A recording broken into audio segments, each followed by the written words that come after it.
Mudemos de posição, por favor. Quero convidá-los a 2 textos bíblicos, por favor. Primeiro livro de Reis e carta de Paulo aos Efésios. Primeiro Reis, depois nós vamos a Efésios. Primeiro Reis 19. Esqueci de pedir o Pedro para colocar um tema, mas ele está voltando lá para a cabine. Selados por Deus para o serviço e glória de Deus. Eu escolhi esse tema para a gente encontrar um caminho e seguir por ele. A gente sempre prepara um tema para que a gente possa seguir por ele e levar os irmãos também por esse caminho. Selados por Deus para o serviço e glória de Deus. Esse é o tema. Verso 19 até o 21 do capítulo 19 do primeiro livro de Reis. E logo depois você vai em Efésios. Tá bom? Partiu, pois, Elias dali e achou Eliseu, filho de Zafate, que andava lavrando com 12 juntas de bois adiante dele. E ele estava com a 12ª. Elias passou por ele e lançou o seu manto sobre ele. Então deixou este os bois, correu após ele Elias e disse: deixa-me beijar o meu pai e minha mãe, então te seguirei. Então respondeu-lhe: vai e volta, pois já sabes o que fiz contigo. Verso 21, leia comigo. Voltou Eliseu de seguir a Elias, tomou a junta de bois e os imolou, e com os aparelhos dos bois cozeu as carnes e as deu ao povo e comeram. Então se dispôs e seguiu Elias e o servia. Efésios, capítulo 1, versos 12 a 14.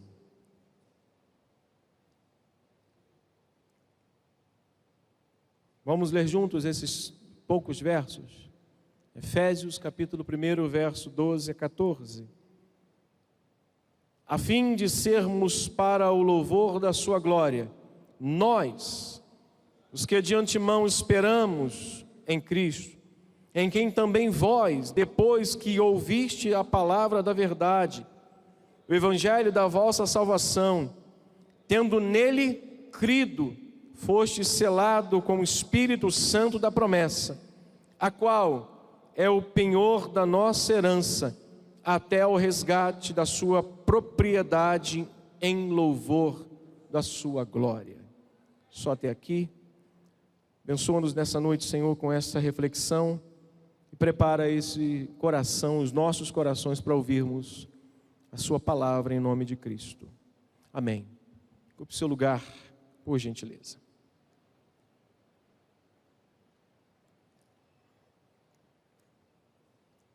Peço que você mantenha a sua Bíblia aberta. Peço que você deixe ela marcada em ambos os livros que a gente leu, tá bom? Selados por Deus para o serviço e glória de Deus. Diga comigo isso. Selados por Deus.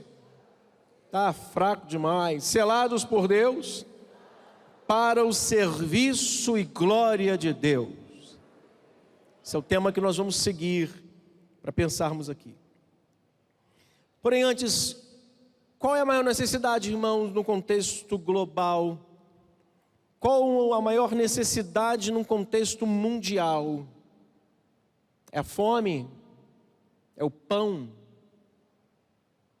Boa parte da população mundial hoje vai dormir sem comer nada. Boa parte, não grande parte. Boa parte das famílias hoje vão dormir com um filho chorando e um pai não sabendo o que dá para os seus filhos comerem. Acredite, há dias atrás eu sentei com uma irmã e ela disse que ela e sua filha não conseguiram meses atrás, levantar da cama pela manhã de fraqueza, pois ela não tinha comida em casa. Essa é a grande necessidade? Talvez seja. Talvez seja uma das, mas não é a maior. Mas a maior necessidade das pessoas no contexto global, irmãos, é de Deus.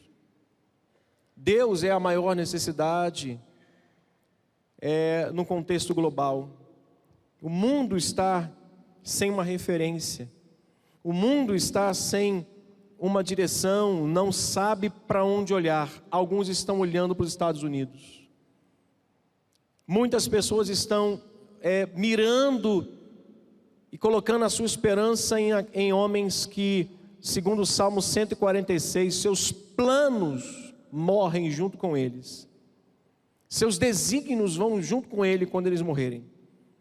Aí o salmista diz: bem-aventurado aquele que confia no Senhor, que fez os céus e a terra, o mar e tudo que neles há. Bem-aventurado é esse que põe a sua confiança neste Deus que criou todas as coisas. Portanto, a maior necessidade no contexto global é de Deus, irmãos.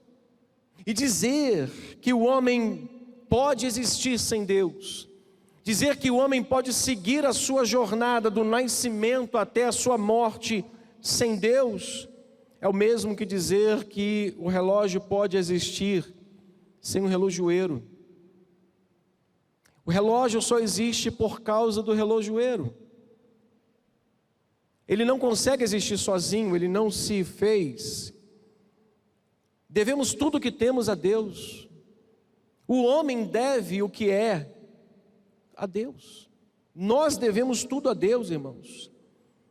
Nós que somos feitos à imagem dele devemos, diga comigo, eu sou um devedor de Deus. Minha existência, sua existência, nossa existência depende de Deus. A existência de qualquer homem, quer ele aceite a existência de Deus ou não, depende de Deus.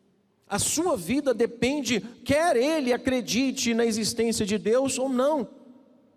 Quer seja um ateu, quer ele creia em outras coisas, mas ele depende de Deus, querendo ele ou não. Qual é a maior prova disso? A maior prova de que o homem é um ser criado e totalmente dependente de Deus é que a sua alma anseia por algo que só se pode encontrar nele. Pode-se, com muito dinheiro mesmo, comprar o que quiser. Ninguém compra paz. Paz não se vende. Paz é uma conquista que Cristo conquistou por mim e por você na cruz do Calvário. Éramos inimigos de Deus.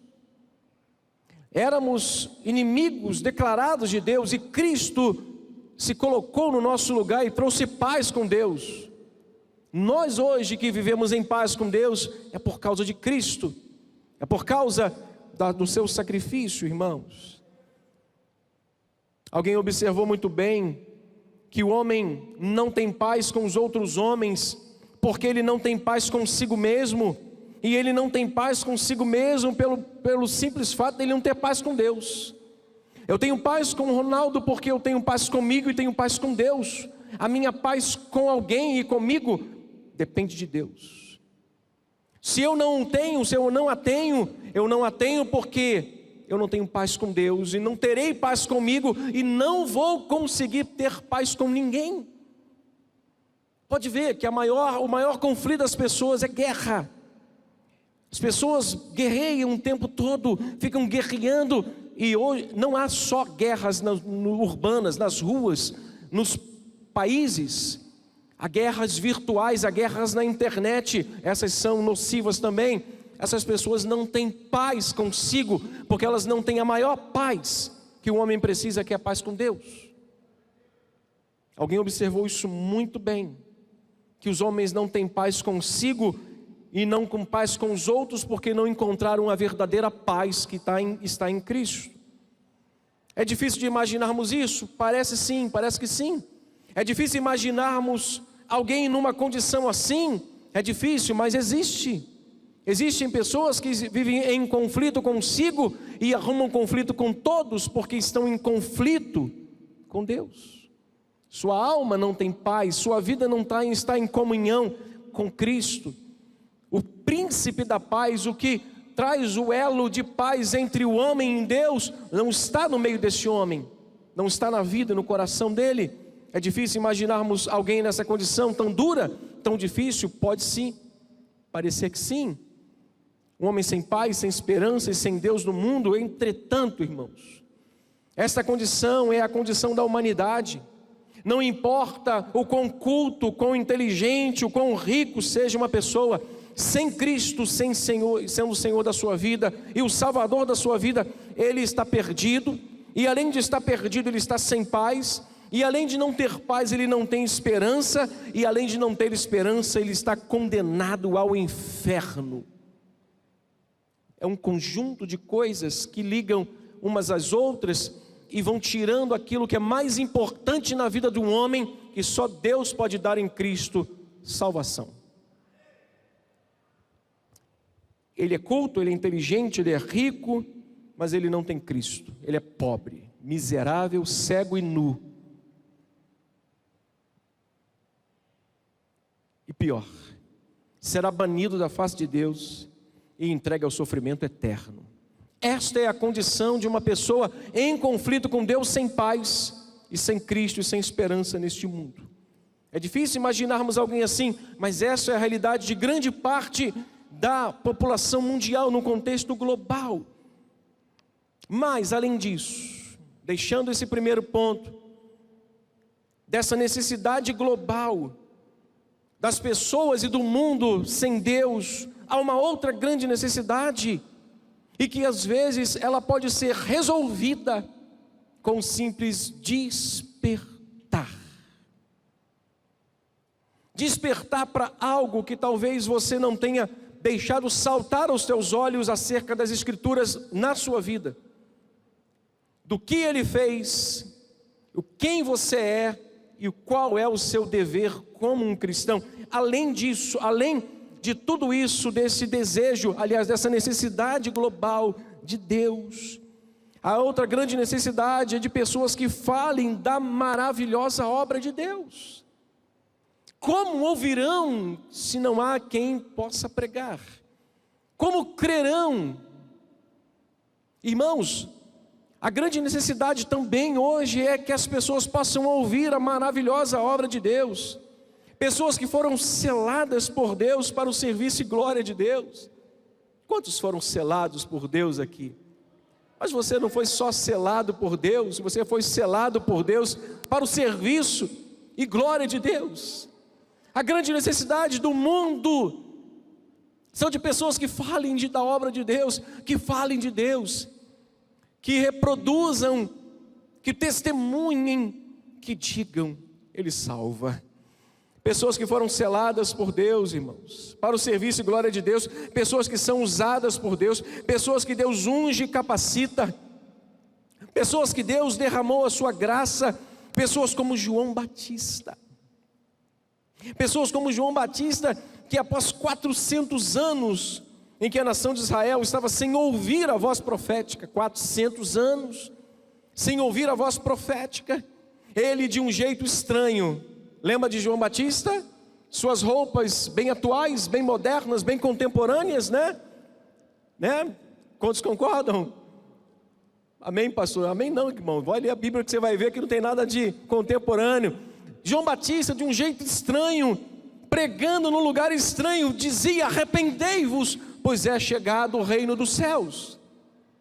Pessoas assim, irmãos, como este homem João Batista, pessoas com o espírito de Eliseu, pessoas com o espírito de João Batista, pessoas com o espírito de Eliseu, que profetizou num tempo de grave crise nacional, fome.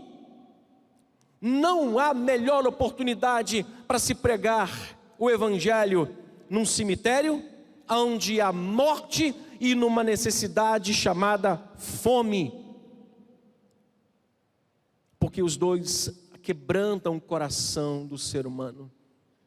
A morte, quando chega para uma família, que ela é incrédula, não conhece o evangelho, Se você chegar lá e dizer, olha, vai todo mundo para o inferno, você não ganhou ninguém. Mas se você chegar e falar do plano de salvação para quem está vivo, que há esperança para quem está ali, que uma vez a morte chegou, segue-se para juízo, agora os que estão ali têm a esperança de salvação, você ganha uma família para o Evangelho. Pessoas, irmãos, com o espírito de Eliseu, que profetizou num tempo de grave crise nacional, um tempo de muita fome.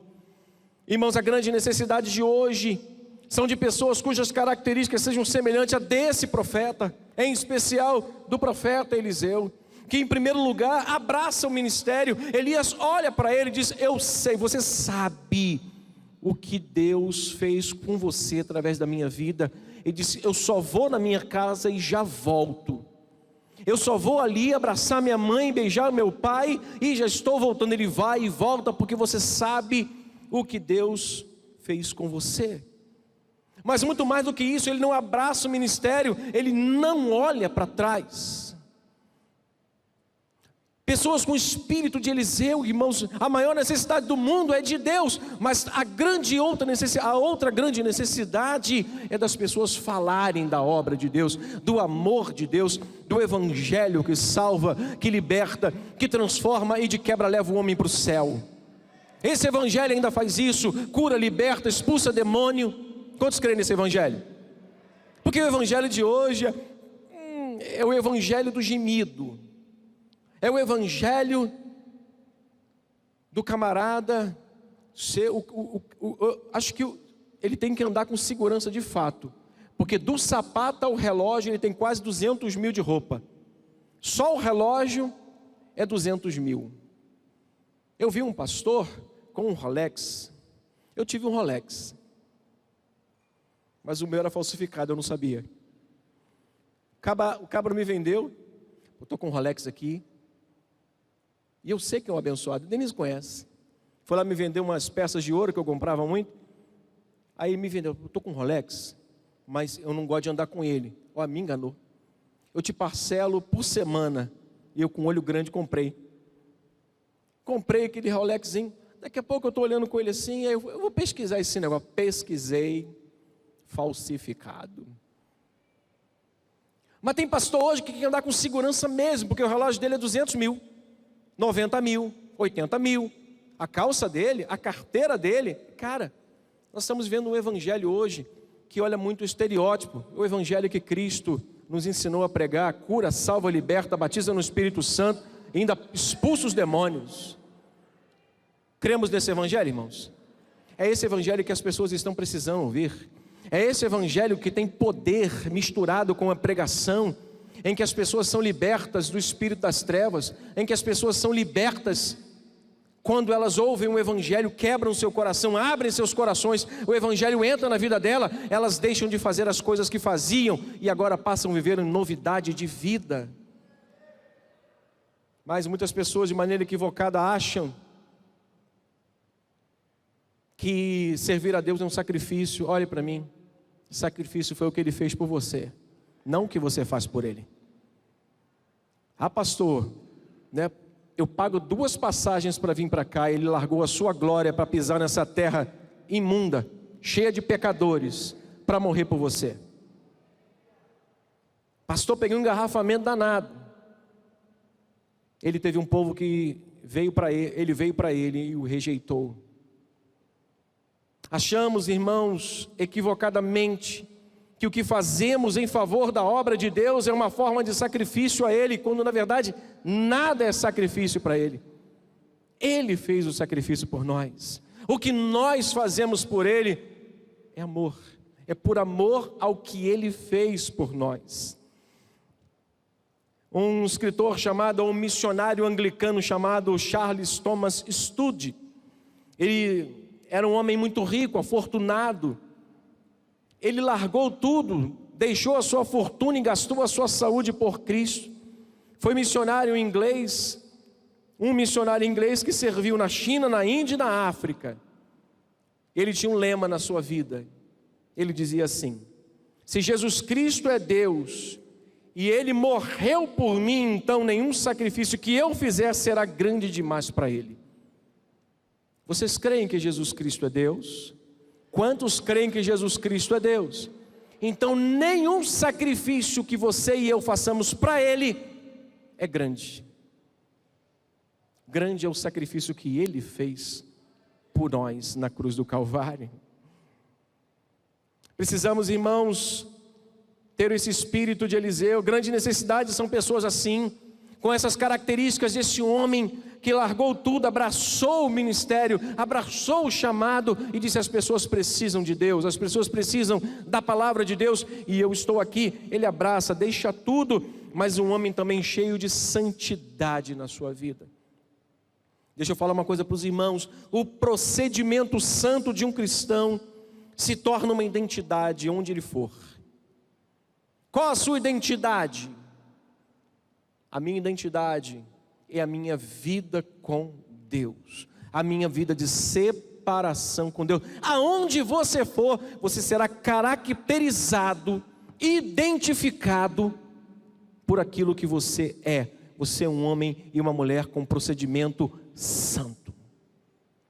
Aonde você entrar, as pessoas vão olhar para você e verem que aquilo é você. Não é um personagem, é a sua identidade. Irmãos, este homem entrava e saía, e as pessoas o viam como um santo homem de Deus. As pessoas hoje estão precisando de homens e mulheres com santo procedimento como os tais. Este homem viveu. Este mundo está precisando disso. Eliseu, irmão, serviu e andava e imitava o modelo do seu senhor, ou de Elias. Eliseu deitava água. Olha que interessante. Eliseu deitava água nas mãos de Elias para servi-lo. Há uns anos atrás, eu recebi na minha casa alguns diáconos me fazendo uma proposta. Você tem chamado, você tem ministério. Vamos montar uma igreja na rua de baixo, eu já até encontrei a loja, e nós vamos alugar, e nós vamos encher aquele lugar em menos de um mês. Eu falei: Denise, cancela o café.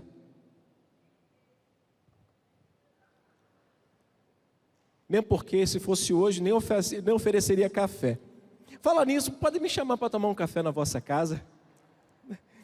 Hoje em dia café, para você comprar tem que chamar um carro forte, né? Azeite, né?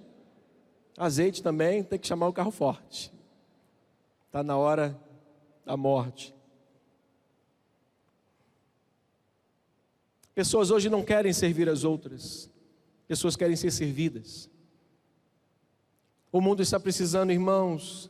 A grande necessidade deste mundo, além de Deus, são de pessoas que falam de Deus, que pregam o Evangelho e que têm características semelhantes a desses homens, não somente Elias, mas esses homens que têm um santo procedimento, que abrem mão da sua própria vida, como estude, que abriu mão da sua fortuna, do seu país, e foi ser missionário na África, na Índia e na China, países fechados ao Evangelho.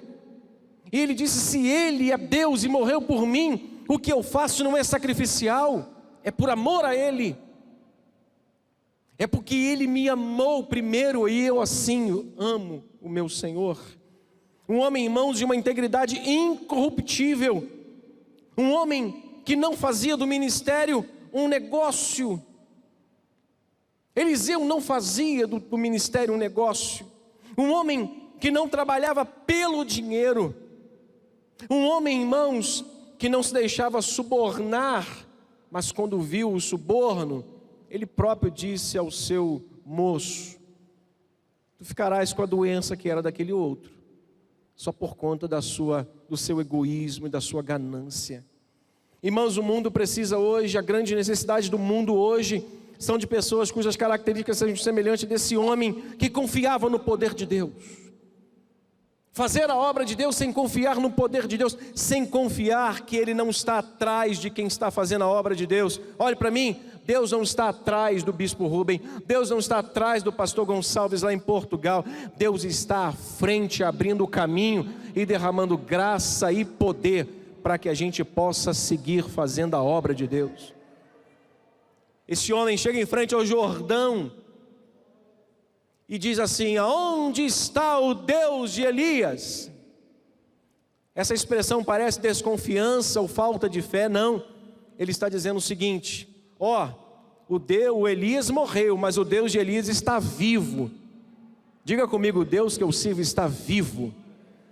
O Deus que nós servimos está vivo. O Deus lá do passado agiu e não está morto para agir, continua agindo com poder sobre a vida da igreja. A grande necessidade, irmãos, do mundo são de pessoas que têm confiança no poder de Deus que está à sua frente e que vai diante de você desbaratando exércitos, abrindo caminhos, abrindo portas. Passei em frente há um tempo atrás a uma igreja que ajudei, e meu filho pequeno não lembrava, e aquela região enchia muito, e quando nós fomos comprar o terreno, alguém disse assim: maluco, você vai falar com o bispo Rubem para comprar o terreno aqui? Isso aqui dá 12 metros d'água. Eu falei assim: tá bom, o preço vai lá para baixo, agora que é bom de comprar.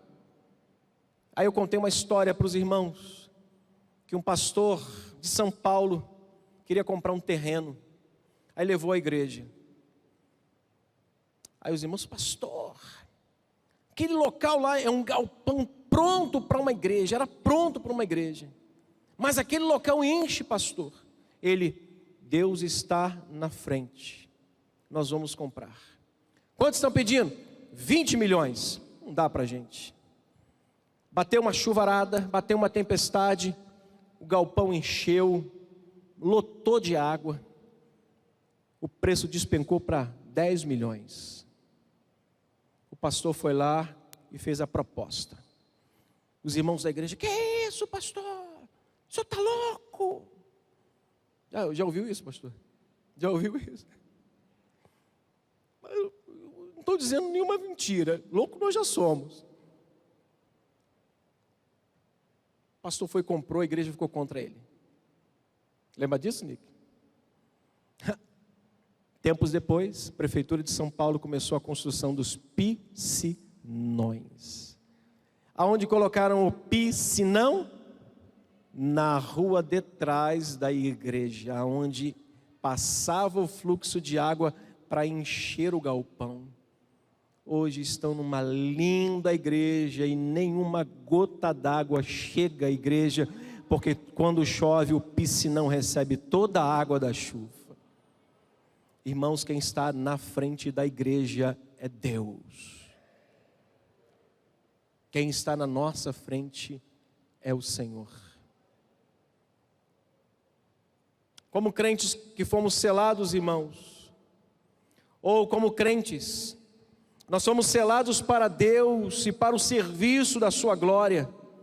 E isso, irmãos, que o selo do Espírito Santo que o apóstolo Paulo fala, é isso que o apóstolo Paulo está dizendo, e significa que o próprio Deus, isso mostra que o próprio Deus agora habita em mim, habita em você, e essa habitação traz uma segurança não só de salvação, mas de que Ele está presente em nossa vida.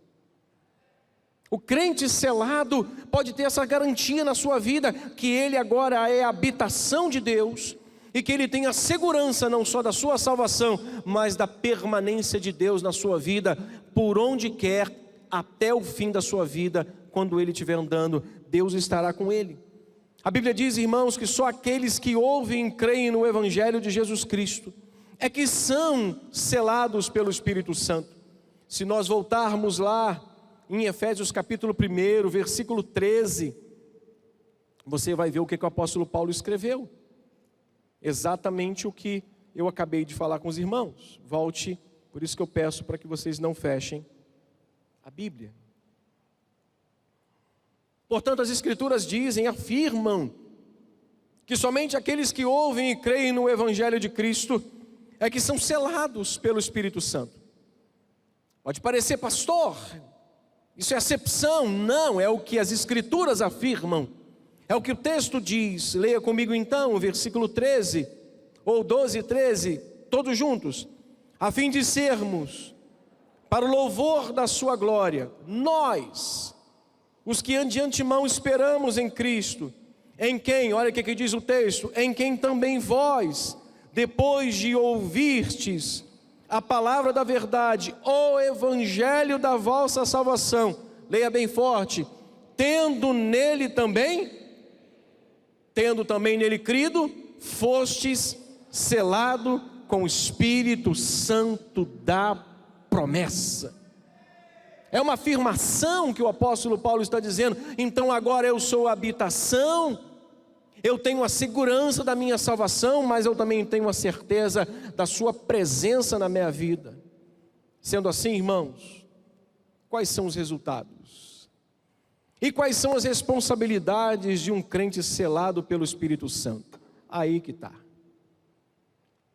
Sendo assim, se eu sou habitação, se eu tenho segurança da minha salvação, se eu tenho a certeza de que Ele está comigo, e que fora dele eu não posso ser selado, eu não sou selado, quais são os resultados disso na minha vida? Quais são as responsabilidades de um crente selado pelo Espírito Santo? Primeiro, o selo do Espírito Santo no crente significa que ele tem um certificado de autenticidade. Olha para alguém que está do seu lado e veja se ele tem um certificado de autenticidade, que ele é crente. Dá uma olhadinha para o lado, mas tu não vai conseguir ver, porque esse selo não se vê. Porque o que mais tem hoje é crente de aparência. Graças a Deus aqui não tem ninguém. Pode ter lá em outro município, mas Nova Iguaçu não tem. Meia dúzia de amém. Nem Portugal tem. Né, irmã Angélica? Nem lá tem. Pode ter lá em outro país, mas Portugal e Nova Iguaçu não tem. A pessoa selada pelo Espírito Santo, irmãos, é genuinamente um crente. Ela é genuinamente um crente autêntico. Irmãos, qualquer declaração de fé de um indivíduo, sem que o Espírito Santo testemunhe, não só de aparência na sua vida, ele não vive só de, mas que o Espírito Santo testemunhe que ele é filho de Deus, que dê esse próprio testemunho. Se o Espírito Santo não testemunhar, esse crente não é autêntico. Se o Espírito Santo não testemunhar que você pode demonstrar isso às pessoas, que as pessoas possam olhar para você, se o Espírito Santo não testemunhar isso não é um crente autêntico. É o Espírito Santo que certifica, irmãos, a autenticidade e a transformação de um cristão. Como a gente vê isso? No seu dia a dia, no seu comportamento, na sua vida como pai, na sua vida como marido, na sua vida como empregado, na sua vida como patrão. Aí você pode olhar para aquela pessoa e dizer, verdadeiramente aquele homem é selado pelo Espírito Santo, porque o Espírito dá testemunho da sua transformação, o Espírito dá testemunho da sua conversão, o Espírito dá testemunho do seu novo modelo de vida. Não rouba, não xinga, não fala mais palavrão, não é mais um fofoqueiro, não é mais uma fofoqueira, é um homem, uma mulher de Deus. Quais são os resultados? É que o Espírito Santo autentica o crente, como ele sendo crente verdadeiro e genuíno. Não é o que ele fala, não é a Bíblia que ele carrega, a Bíblia grande, Bíblia pequena ou no smartphone, não é, mas o Espírito testifica. Como é que as pessoas sabiam que Elias era um santo homem de Deus? Porque ele vivia de maneira santa. Por que as pessoas diziam, ali vai um homem de Deus? Porque o seu caminhar testemunhava que ele era um santo homem de Deus. Eu disse aos irmãos mais atrás que a identidade de um cristão é o seu procedimento, é a sua vida santa. Ele pode entrar em qualquer ambiente que ele entrar, a sua identidade é aquela. Ele não muda, ele não varia, ele não oscila, ele não se adequa aos ambientes dizendo assim, bom, aqui eu não posso ser crente, aqui eu tenho que ser roqueiro. ou tem que ser pagodeiro, ou tem que ser funkeiro, ou tem que ser mentiroso, ou tem que ser não sei o quê. Não, aonde quer que um crente vai, o Espírito testemunha que ele é selado e mostra através da sua vida que ele é um crente genuíno. Pai, não adianta tentar forçar o irmão para alguma coisa que ele é crente. Já viu crente, aquele crente rocha, né? Que não se dobra, não quebra. Em segundo lugar, irmãos, um crente selado pelo Espírito Santo,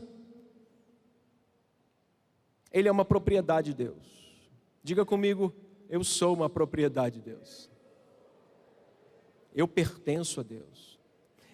Eu não sou a habitação de Deus, mas eu pertenço a Deus. Crente salvo por Deus, irmãos, redimido, justificado pelos méritos de Cristo, não pelos seus, santificado pelo Espírito Santo, de fato, é uma propriedade de Deus. Primeira carta de Pedro, capítulo 2, verso 9, o bispo Rubem falou sobre esse texto esses dias. Olha o que diz o apóstolo Pedro, na sua primeira carta, no versículo 9 do capítulo 2, eu já me encaminho para o final. Você vai ler para você em voz alta e vai dizer também isso para alguém. Vós, porém, vamos juntos, vós, porém, sois raça eleita, sacerdócio real, nação santa, bem forte, povo de propriedade exclusiva de Deus, a fim de proclamardes as virtudes daquele que vos chamou das trevas para a sua maravilhosa. Verso 10, vós sim, que antes não erais povo, mas agora sois povo de Deus, que não tinhas alcançado a misericórdia, mas agora alcançastes misericórdia. Meus irmãos, o selo do Espírito Santo na vida de um crente significa que ele pertence a Deus. Não tenho só a salvação e a certeza dela, mas que eu pertenço a Deus.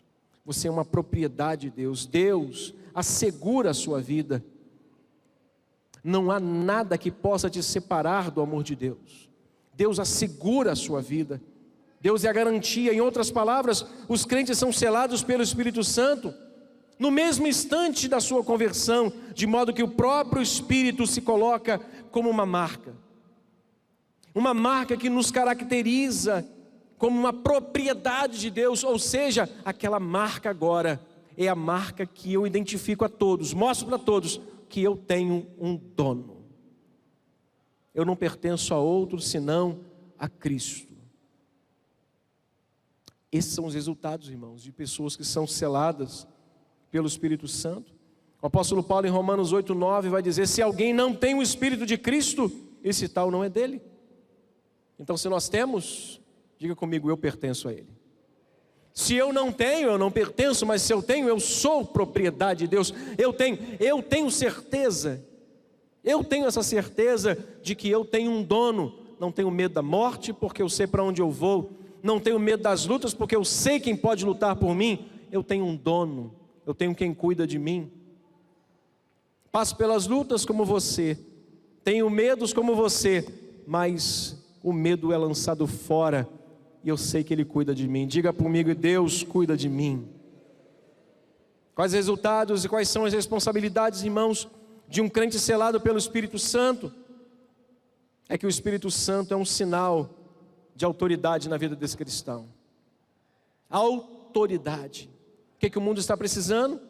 Além da grande necessidade de Deus, de pessoas que falem da palavra de Deus, que preguem a palavra de Deus, que falem de Deus, que anunciem a Deus, como fez João Batista, com o mesmo espírito de Eliseu, largando tudo com procedimento santo, confiando no poder de Deus, mas sobretudo com a autoridade do Deus que vocês foram selados.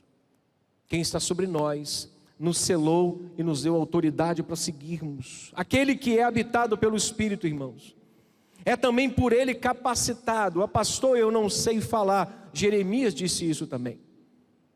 Mas Deus disse para Jeremias: não digas que és uma criança, porque aonde você for, a palavra que eu te mandar falar, você vai falar. Irmãos, aquele que é habitado pelo Espírito Santo é também dele capacitado para testemunhar as obras do Senhor e servir a Deus no seu reino dentro deste mundo. Você é capacitado por Deus. O mundo precisa de Deus, mas o mundo precisa, a maior necessidade do mundo é de pessoas que preguem a palavra de Deus. Aí alguém ontem parou comigo e perguntou: pastor, qual é o bezerro de ouro do século 21? Eu falei: são vários. Qual é, acho que foi assunto do SIAB, do jovem, não foi isso? Alguém pode me dizer? Acho que foi o assunto lá do SIAB, dos jovens, do estudo deles. Aí esse jovem me perguntou, esse irmão me perguntou: pastor, qual é o bezerro de ouro hoje do século 21? Eu falei: são tantos.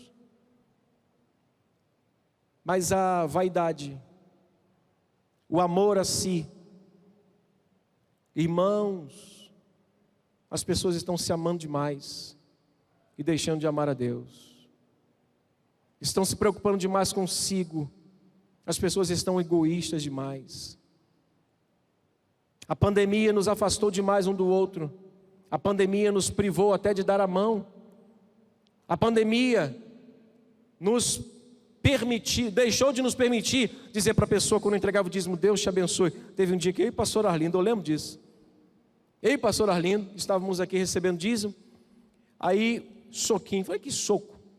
Aí o irmão veio com a mão assim, falei: Deus abençoe. Ele, Deus abençoe. Se não for assim, não dou mais soco em ninguém. E tinha irmão que dava um aperto de mão e ali lavava a mão ali. Aquilo acabou com o volante do meu carro. Minha mulher toda hora jogando álcool na minha mão. A gente passava num pedágio, eu dava o dinheiro, joga álcool, joga álcool. Eu acabei com o câmbio de marcha do meu carro. Eu acabei com o volante do meu carro.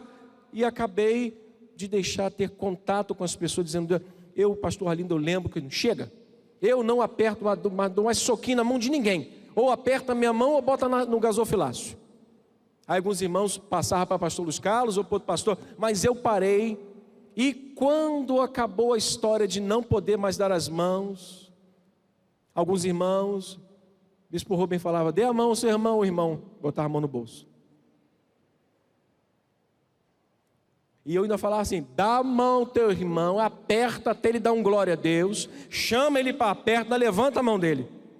Ou seja, traz ele para bem pertinho de você. O grande bezerro de ouro hoje, irmãos, é a vaidade humana. O grande bezerro de ouro hoje é o culto ao corpo. As pessoas estão amantes de si mesmas. Isso traz egoísmo para a sua própria vida. E Deus hoje, irmãos, o mundo hoje precisa de pessoas que preguem o amor de Deus, a palavra de Deus. Quem, selado pelo Espírito Santo, tem autoridade de Deus para pregar o Evangelho de Deus. Você foi selado por Deus e recebeu autoridade. Ele é habilitado a anunciar o Evangelho, não por sua própria competência, mas debaixo da autoridade do poder daquele que nos selou, que foi o próprio Espírito Santo. E por fim, quais são os resultados e responsabilidades de um crente selado pelo Espírito Santo? É que o selo do Espírito Santo é ainda a marca de uma proteção sobre a nossa vida. Se somos guardados por Deus.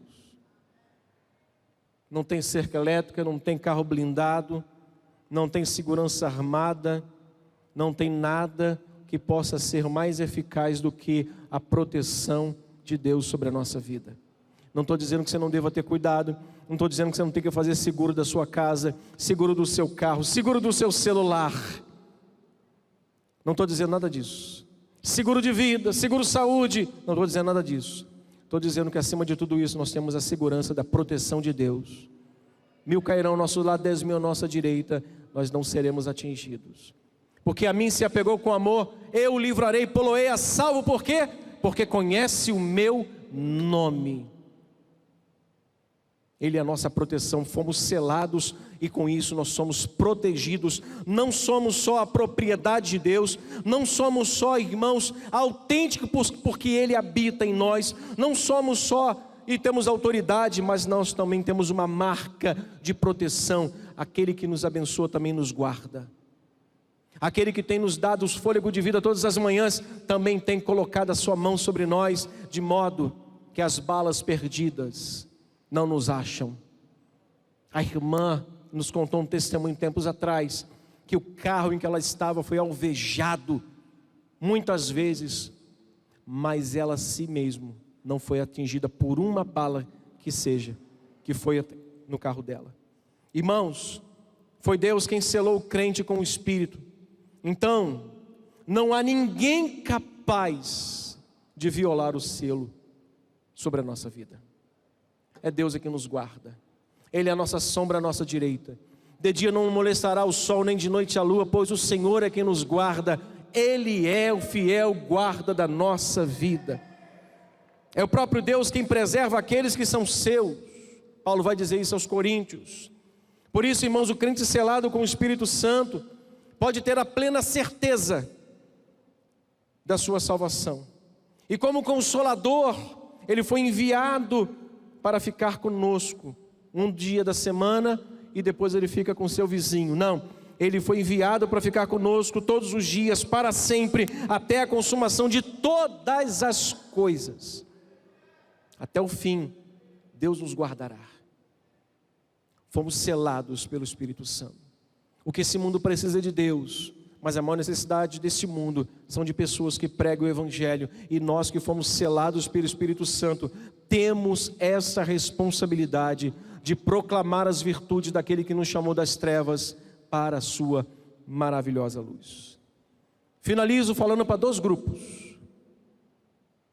Para aqueles que têm o selo de Deus, perguntando, ou dirigindo esta palavra, pregue o Evangelho.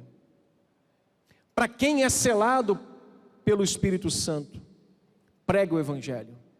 Diga para alguém que está dizendo, eu não gosto mais de fazer isso, mas hoje eu vou fazer, só para te provocar. Diga para alguém, pregue o Evangelho. Mas dá uma pisada no pé dele, não faz isso não. É só dizer com carinho, pregue o Evangelho.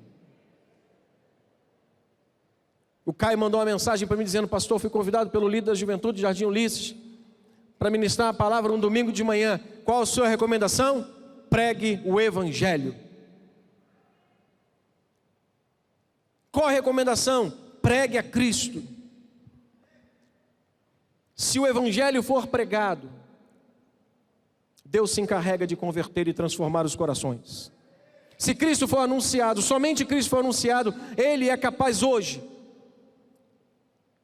de fazer com que você que não é selado, e é para o segundo grupo que eu falo, você que tem um selo, pregue o Evangelho. É a tua responsabilidade. Eu estou sendo direto com os irmãos hoje. Pregue o Evangelho, você que tem o selo do Espírito Santo na tua vida. Essa é a tua responsabilidade. E você que não tem o selo, creia no Evangelho.